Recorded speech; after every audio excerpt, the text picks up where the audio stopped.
Las 1001 noches. Cuando llegó la noche 310. Ella dijo: empecé a morderme las manos con desesperación. Me decidí entonces a levantarme y empecé a abrir una fosa profunda, diciendo para mí: cuando sienta llegar mi último momento, me arrastraré hasta aquí y me meteré en la fosa, donde moriré. El viento se encargará de acumular poco a poco la arena encima de mi cabeza y llenará el hoyo. Y mientras verificaba aquel trabajo, me echaba en cara mi falta de inteligencia y mi salida de mi país, después de todo lo que me había ocurrido en mis diferentes viajes y de lo que había experimentado la primera y la segunda y la tercera y la cuarta y la quinta vez, siendo cada prueba peor que la anterior. Y decía para mí: ¿cuántas veces te arrepentiste para volver a empezar? ¿Qué necesidad tenías de viajar nuevamente? ¿No poseías en Bagdad riquezas bastantes para gastar 50 y sin temor a que se te acabaran nunca los fondos suficientes para 2 existencias como la tuya? A estos pensamientos sucedió pronto otra reflexión, sugerida por la vista del río.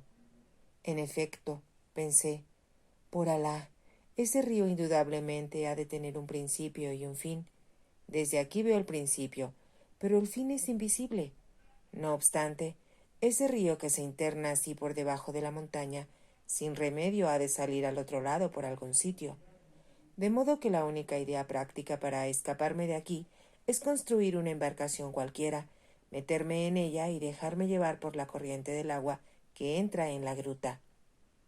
Y si es mi destino, ya encontraré de ese modo el medio de salvarme. Si no, moriré ahí dentro y será menos espantoso que perecer de hambre en esta playa. Me levanté, pues, algo animado por esta idea, y enseguida me puse a ejecutar mi proyecto. Junté grandes haces de madera de aloe comarí y chino. Los até sólidamente con cuerdas. Coloqué encima grandes tablones recogidos de la orilla y procedentes de los barcos náufragos, y con todo confeccioné una balsa tan ancha como el río, o mejor dicho, algo menos ancha, pero poco. Terminado este trabajo, cargué la balsa con algunos sacos llenos de rubíes, perlas y toda clase de pedrerías, escogiendo las más gordas, que eran como guijarros, y tomé también algunos fardos de ámbar gris, que elegí muy bueno y libre de impurezas, y no dejé tampoco de llevarme las provisiones que me quedaban. Lo puse todo bien acondicionado sobre la balsa, que cuidé de proveer de 2 tablas a guisa de remos, y acabé por embarcarme en ella, confiando en la voluntad de Alá y recordando estos versos del poeta: amigo, apártate de los lugares en que reine la opresión y deja que resuene la morada con los gritos de duelo de quienes la construyeron.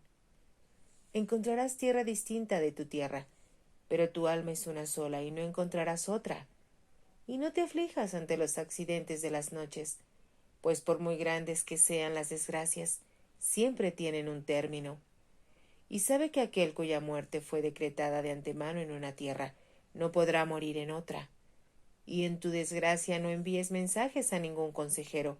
Ningún consejero es mejor que el alma propia.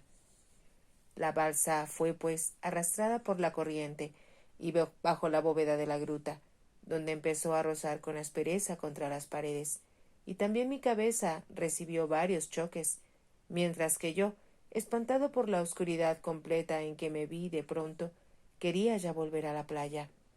Pero no podía retroceder. La fuerte corriente me arrastraba cada vez más adentro, y el cauce del río tan pronto se estrechaba como se ensanchaba, en tanto que iban haciéndose más densas las tinieblas a mi alrededor, cansándome muchísimo. Entonces, soltando los remos, que por cierto no me servían para gran cosa, me tumbé boca abajo en la balsa con objeto de no romperme el cráneo contra la bóveda, y no sé cómo fui insensibilizándome en un profundo sueño. Debió éste durar 1 año o más, a juzgar por la pena que lo originó. El caso es que al despertarme me encontré en plena claridad. Abrí los ojos y me encontré tendido en la hierba de una vasta campiña, y mi balsa estaba amarrada junto a un río, y alrededor de mí había indios y abisinios. Cuando me vieron ya despierto aquellos hombres, se pusieron a hablarme, pero no entendí nada de su idioma y no les pude contestar. Empezaba a creer que era un sueño todo aquello, cuando advertí que hacia mí avanzaba un hombre que me dijo en árabe: «La paz contigo, oh hermano nuestro. ¿Quién eres? ¿De dónde vienes y qué motivo te trajo a este país?» «Nosotros somos labradores que venimos aquí a regar nuestros campos y plantaciones. Vimos la balsa en que te dormiste y la hemos sujetado y amarrado a la orilla. Después nos aguardamos a que despertaras tú solo, para no asustarte. Cuéntanos ahora qué aventura te condujo a este lugar». Pero yo contesté: «Por Alá, sobre ti, oh Señor, dame primeramente de comer, porque tengo hambre, y pregúntame luego cuanto gustes». Al oír estas palabras, el hombre se apresuró a traerme alimento, y comí hasta que me encontré harto y tranquilo y reanimado. Entonces comprendí que recobraba el alma y di gracias a Alá por lo ocurrido, y me felicité de haberme librado de aquel río subterráneo, tras de lo cual conté a quienes me rodeaban todo lo que me aconteció, desde el principio hasta el fin. Cuando hubieron oído mi relato, quedaron maravillosamente asombrados y conversaron entre sí, y el que hablaba árabe me explicaba lo que se decían, como también les había hecho comprender mis palabras. Tan admirados estaban que querían llevarme junto a su rey, para que oyera mis aventuras. Yo consentí inmediatamente y me llevaron, y no dejaron tampoco de transportar la balsa como estaba, con sus fardos de ámbar y sus sacos llenos de pedrería. El rey, el cual le contaron quién era yo, me recibió con mucha cordialidad y después de recíprocas alemas me pidió que yo mismo le contara mis aventuras. Al punto obedecí y le narré cuanto me había ocurrido, sin omitir nada, pero no es necesario repetirlo. Oído mi relato, el rey de aquella isla, que era la de Serendib, llegó al límite del asombro y me felicitó mucho por haber salvado la vida, a pesar de tanto peligro corrido. Enseguida quise demostrarle que los viajes me sirvieron de algo, y me apresuré a abrir en su presencia mis sacos y mis fardos.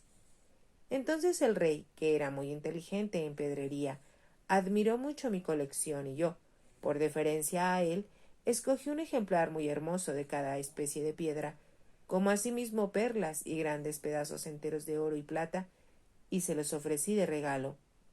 Se avino a aceptarlos, y en cambio me colmó de consideraciones y honores, y me rogó que habitara en su propio palacio.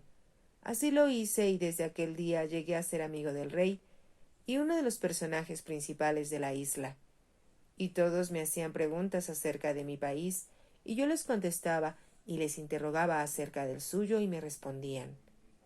Así supe que la isla de Serendib tenía 80 parasangas de longitud y 80 de anchuras, que poseía una montaña que era la más alta del mundo, en cuya cima había vivido nuestro padre Adán cierto tiempo, que encerraba muchas perlas y piedras preciosas, menos bellas, en realidad, que las de mis fardos, y muchos cocoteros. En este momento de su narración, Sherizada vio aparecer la mañana, y se calló discretamente. Si te ha gustado, te invito a que te suscribas, a que me regales un me gusta y actives la campanita para que puedas seguir escuchando esta historia y muchas más. Gracias.